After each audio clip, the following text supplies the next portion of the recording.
ভারতবর্ষে এই শক্তিটা আজকে নয়, জম্মু কাশ্মীরের ঘাঁটিতে আগেও হিন্দু মারা হয়েছে, ব্রাহ্মণ মারা হয়েছে, পণ্ডিত মারা হয়েছে, যাতে তারা কেউ জম্মু কাশ্মীরে না থাকে। এথনিক ক্লিনজিং যাকে বলে, সেটা এর আগেও করা হয়েছে, পণ্ডিতদের পলায়ন হয়েছে। কিন্তু ধীরে ধীরে যখন আবার সেখানে মানুষ ভরসা রেখে ফিরতে আরম্ভ করেছে, আবার সেখানে পর্যটন শিল্প মাথাচাড়া দিচ্ছে, তখন এই ধরনের ঘটনার মধ্য দিয়ে এক ভয়ঙ্কর বিপদের সংকেত আবার গেল। বেছে বেছে হিন্দু মারার কারণ তো একটাই, যে জম্মু কাশ্মীরে যেন অমুসলমান কেউ থাকার হিম্মত না পায়। কিন্তু এর মধ্যেও কতগুলো উজ্জ্বল দিকও আছে, যেটা আমাদের মনে রাখতে হবে। এই পর্যটকদের বাঁচাতে যারা ওখানে ঘোড়া চালায়, মানে ঘোড়ার পিঠে চাপিয়ে যারা ভ্রমণ করায়, শহীদ যাদেরকে বলে, তারা কিন্তু বাঁচাতে চেয়েছিল এই পর্যটকদের। তারা কিন্তু স্থানীয় কাশ্মীরি।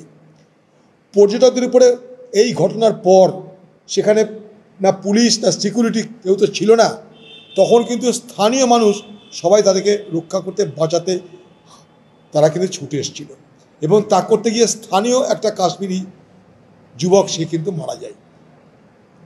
তো বিষয়টা আমরা যেন এইভাবে, এটা হিন্দু মুসলমানের যে ন্যারেটিভ তৈরি করতে চাইছে পাকিস্তানপন্থী সন্ত্রাসবাদীরা, তার দ্বারা যেন আমরা প্রভাবিত না হই। আমাদের কাছে হোক সন্ত্রাসবাদী, তুমি সন্ত্রাসবাদী, তোমার যোগ্য শাস্তি, তোমার জন্য মৃত্যুদণ্ড, সেই মৃত্যুদণ্ডকে নিশ্চিত করুক ভারতবর্ষের সরকার। সেখানে হাজার হাজার সিকিউরিটি ফোর্সেস আছে, সেই সমস্ত অপরাধীদের মৃত্যুদণ্ড নিশ্চিত করুক সরকার। কিন্তু এই ঘটনাকে আবার নতুন করে রং চাপিয়ে আমরা যেন নিজেদেরকে বিভ্রান্ত না করি। কারণ যারা মেরেছে তারা পরিকল্পিতভাবে এই হিন্দু মুসলমানের বিভাজনের জন্যই মেরেছে, কোনো ভুল না এখানটায়। তার জন্যে তারা এসছে ওখানটায়। তারা পাকিস্তানের মদতদাতা সমস্ত জঙ্গি গোষ্ঠী, তারা স্বীকার করেছে তারা কোন দলের, লস্কর-ই তৈবার একটা অধীন একটা অর্গানাইজেশন, স্বীকার করে দিয়েছে তারা কারা। তারা আজকে প্রশ্ন হচ্ছে যে ভারত সরকার বলেছিল যে জম্মু কাশ্মীরে কংগ্রেস আমলে পাথর মারা হতো, এখন কেউ কাঁকড়ও মারে না। পার্লামেন্টে দাঁড়িয়ে বলেছিল ভারতবর্ষের গৃহমন্ত্রী। আজকে দেখুন, আমার বক্তব্য একটাই, যে অকারণে ঔদ্ধত্য দেখানোর কোনো মানে হয় না। আমাকে আইন শৃঙ্খলা পরিস্থিতি ঠিক রাখতে হবে, সন্ত্রাস মুক্ত করতে হবে। তার জন্য বড় বড় প্রতিশ্রুতি দেওয়ার কোনো দরকার নেই। আপনাদের প্রতিশ্রুতির উত্তর আজকে কি হবে বলুন?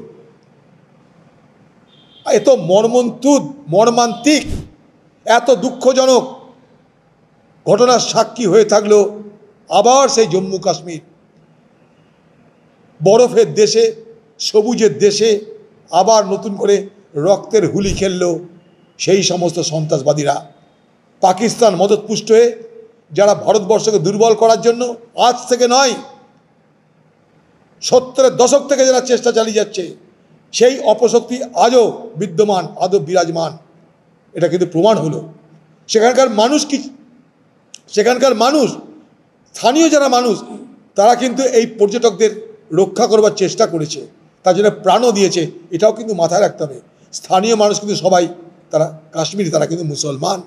কারণ জম্মু কাশ্মীরের অর্থনীতির একটা বড় অংশ নির্ভর করে পর্যটনের উপরে। তাই পর্যটক যদি না যায়, কাশ্মীরের মানুষের দারিদ্রতা বাড়বে। তাই কাশ্মীরের সাধারণ মানুষ তারা কিন্তু চাই পর্যটক আসুক।